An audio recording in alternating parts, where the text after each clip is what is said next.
नमस्कार।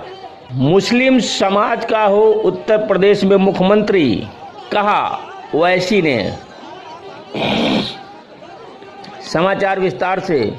Uttar Pradesh Prayagraj all India Majlise Ittehadul मुस्लिम AIMIM के राष्ट्रीय अध्यक्ष एवं सांसद असदुद्दीन ओवैसी ने कहा कि आज़ादी के बाद से राजनीतिक पार्टियों से मुसलमान को सिर्फ छला है।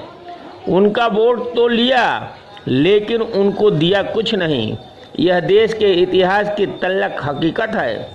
जिस समाज का नेता नहीं हुआ वह सदैव अपने हक से मरहूम रहा। इसलिए राजनीतिक हिस्सेदारी के लिए मुस्लिमों की रहनुमाई करने वाले नेता का होना जरूरी है।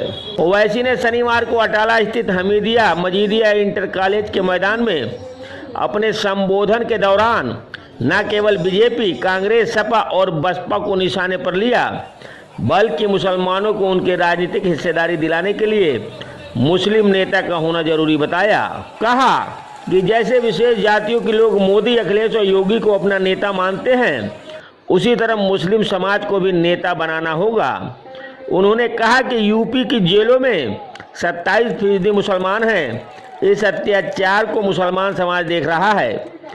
अब वह बीजेपी, कांग्रेस, सपा और बसपा के धोखे में नहीं आएगा।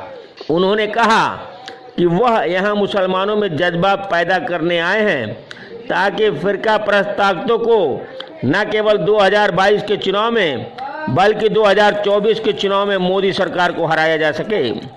इस दौरान उन्होंने घरेलू गैस सिलेंडर, पेट्रोल और डीजल के बढ़ते दामों पर भी सरकार को तंज कसे। कहा कि मोदी सरकार जातिगत आरक्षण न कराकर पिछड़ों को धोखा दे रही है। AIMIM आने वाले विधानसभा चुनाव में मुसलमान और दलितों के सहारे यूपी की सत्ता से योगी को बेदखल करेगी और एक मुस्लिम को उत्तर प्रदेश का मुख्यमंत्री बनाएगी।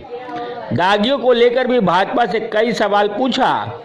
AIMI की जनसभा में सांसद असदुद्दीन ओवैसी के बाद अतीक अहमद का ही जोर रहा। ओवैसी की मौजूदगी में अतीक जिंदाबाद के नारे लगते रहे। यहाँ तक मंच तक ओवैसी की गाड़ी के अलावा साजिदा परवीन की ही गाड़ी को ले जाने की अनुमति दी गई। जनसभा समाप्त होने के बाद ओवैसी अतीक के घर गए और वहाँ पर खाना खाने के बाद सीधे लखनऊ के लिए निकल गए। अतीक के परिवारों को ओवैसी 3 टिकट देंगे। AIMIM के अतीक की पत्नी साजिदा के अलावा उनके परिवार के 2 लोगों को टिकट देगी। यानी अतीक के परिवार में कुल 3 टिकट पक्का है। अगर अतीक के बड़े बेटे उमर के मामले में सुप्रीम कोर्ट से फैसला पक्ष में आ जाता है तो वह सर दक्षिण से विधानसभा का चुनाव लड़ेंगे। वहीं अतीक के परिवार के नाम पक्का हो गया। साजिदा परवीन शहर पश्चिमी से विधानसभा का चुनाव लड़ेंगी, जबकि बाकी सीटों के लिए अभी कोई घोषणा नहीं हुई है। पार्टी सूत्रों के अनुसार अतीक अहमद को कानपुर कैंट से और उनके परिवार के एक अन्य सदस्य को फतेहपुर सदर से टिकट दिया जा सकता है। मैं अपनी गलती की माजरत अल्लाह से भी मांगता हूँ और आपसे भी मांगता हूँ।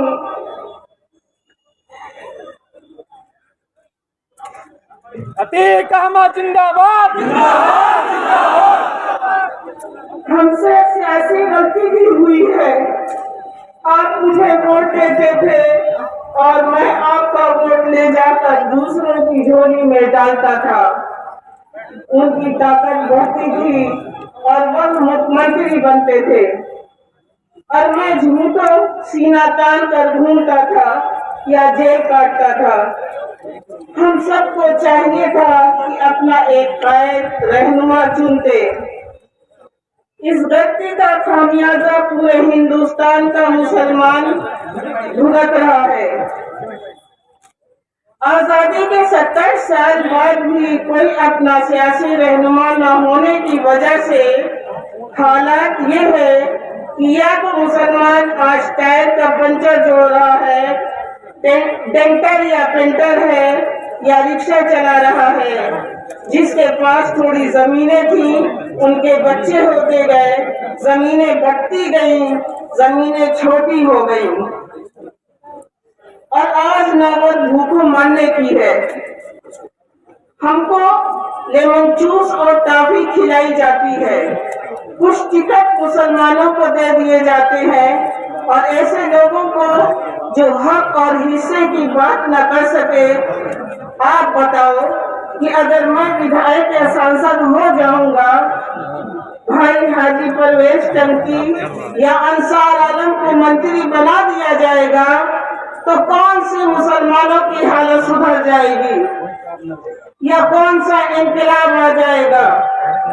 इन लोगों को ऐसे मुसलमान विधायक या सांसद चाहिए जो हाथ बांधे जी हुजूरी करे, और जो इनकी जी हुजूरी न करे उसको ये कमजोर करने की साजिश करते हैं और जेलों में डाल देते हैं।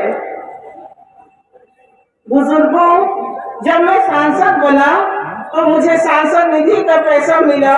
मैंने सारा पैसा फूल की सांसदीय क्षेत्र में कब्रिस्तानों की बाउंड्री बनवाने में लगाया। आप गवाह हो, आप जानते हो, और अगर मैं सही कह रहा हूँ तो अपने हाथ उठाकर बाकी लोगों को यकीन दिला दो। रिपोर्टर इंदिरा राज, अल जजीरा न्यूज़, प्रयागराज।